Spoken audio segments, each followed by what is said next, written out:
আমাদের দাবি চাহান এই যে ঘর দশতলা জায়গা নাই, আমরা আবাদ বসত করার জায়গা নাই। আমাদের কেউ থাকবে দেয় না, বাড়াই বেরো দেয় না, আলে ঝগড়া নাড়াই বাজলে সেখানে রাস্তা বন্ধ হয়ে দেয়। সিরাজগঞ্জের রায়গঞ্জে ইসামতি নদী ও কৃষি জমি থেকে এক্সকেভেটর দিয়ে মাটি কাটা বন্ধের দাবিতে মানববন্ধন করেছেন কৃষকরা। শুক্রবার বেলা 11:30টার দিকে উপজেলার ব্রহ্মাগাছা ইউনিয়নের চক মোহনবাড়ি গ্রামে ঘণ্টাব্যাপী এ মানববন্ধন অনুষ্ঠিত হয়।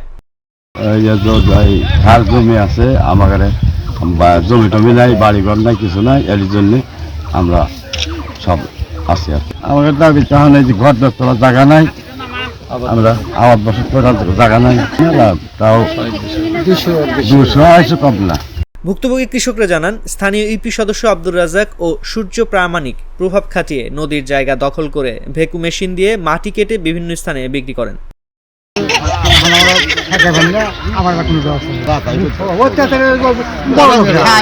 তারা স্থানীয়ভাবে প্রভাবশালী হওয়ায় ব্যক্তিগতভাবে প্রতিবাদ করতে সবাই ভয় পান।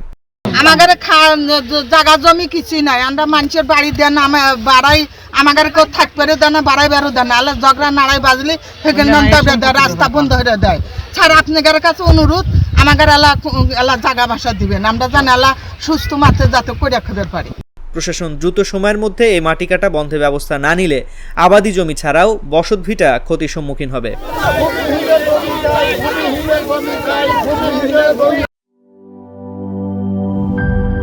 She is brave. She is free.